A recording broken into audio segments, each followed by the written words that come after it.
আসসালামু আলাইকুম। শেয়ার করব মাত্র 10 মিনিটে সুজি দিয়ে তৈরি মজাদার চমচম মিষ্টির রেসিপি। ঘরোয়া কোনো অনুষ্ঠানে খুব সহজেই কিন্তু এরকম একটা মিষ্টি তৈরি করে নিতে পারেন, আর সবাই কিন্তু এই মিষ্টিটা খুব পছন্দ করবে, এতটাই টেস্টি হয়।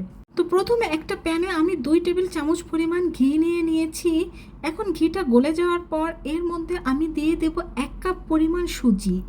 এখন এই সুজিটাকে আমি ঘিয়ের মধ্যে ভালোভাবে ভেজে নেব, আর এ সময় কিন্তু চুলার ফ্লেমটা অবশ্যই মিডিয়াম টু লো হিটে রাখতে হবে, তা না হলে কিন্তু সুজিগুলো পুড়ে যাওয়ার সম্ভাবনা রয়েছে। তো আমাদের সুজিটা ভালোভাবে ভেজে নেওয়া হয়ে গিয়েছে, দেখতেই পাচ্ছেন। এখন এর মধ্যে আমি দিয়ে দেব দুধ। এখানে দুধের পরিবর্তে আপনারা পানিও ব্যবহার করতে পারবেন, তবে দুধটা দিলে কিন্তু টেস্ট বেশি হয়। আর দুধটা দিতে থাকতে হবে আর নাড়তে থাকতে হবে, তা না হলে কিন্তু সুজিগুলো দলা পেকে যেতে পারে। তো দুধটা মিশিয়ে নেওয়ার পর দিয়ে দিচ্ছি আমি 1.25 কাপ পরিমাণ এখানে চিনি। এখানে চিনির টেস্টটা আপনাদের পছন্দ অনুযায়ী ব্যবহার করবেন, তবে 1 কাপ সুজির জন্য 1.25 কাপ চিনি যথেষ্ট। দিয়ে দিলাম একটা এলাচ। এই এলাচটা পরবর্তীতে আমরা এর থেকে তুলে ফেলে দেব। তো আমাদের সুজির ডোটা কিন্তু একেবারে প্রায় তৈরি হয়ে গিয়েছে। যখন দেখবেন প্যান থেকে এরকমভাবে সুজিটা উঠে আসছে, তখনই ভাববেন যে সুজিটা একেবারে তৈরি হয়ে গিয়েছে। এখন এই সুজিটাকে আমি চুলা থেকে নামিয়ে নেব, আর সুজিটা ঠান্ডা হয়ে গিয়েছে, কিন্তু এখনো ঠান্ডা করে কুসুম গরম রয়েছে। তো এলাচটা আমি ফেলে দিয়েছি, আর এরকম কুসুম গরম অবস্থায় আমি এই সুজিটাকে অন্য একটা পাত্রে তুলে নিচ্ছি। তুলে নেওয়ার পরে এখন এখানে আমি কিছুটা গুঁড়া দুধ দিয়ে দেব। গুঁড়া দুধটা দিয়ে আবার ভালোভাবে এটাকে মেখে নেব। এই গুঁড়া দুধটা দেওয়ার কারণে কিন্তু এটা আরও অনেক বেশি টেস্টি হবে। গুঁড়া দুধের সাথে সুজিটা মেখে নেওয়ার পর এখন আমি হাতটা ধুয়ে নেব। হাতটা ধুয়ে নিয়ে আমি ভালোভাবে হাতে একটু ঘি মেখে নিচ্ছি।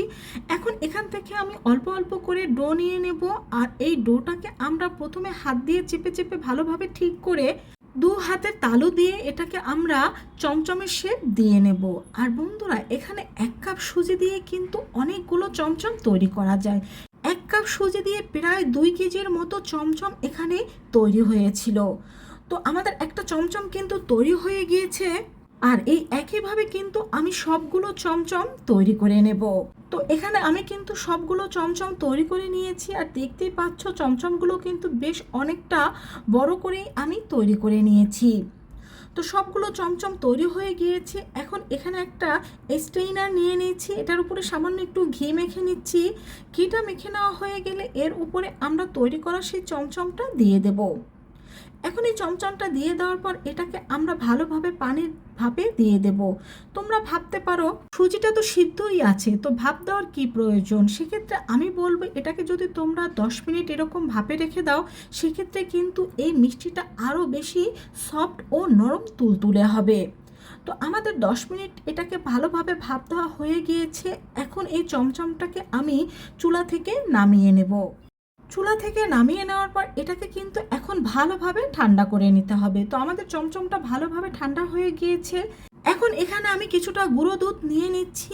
এখন এই গুঁড়ো দুধের মধ্যে আমরা চমচমটাকে ভালোভাবে গড়িয়ে নেব। এতে চমচমটা দেখতে অনেক সুন্দর লাগবে, আর খেতেও অনেক বেশি ভালো হবে। তো একে একে সব চমচমগুলোকে আমি এরকম দুধের মধ্যে গড়িয়ে নিয়েছি।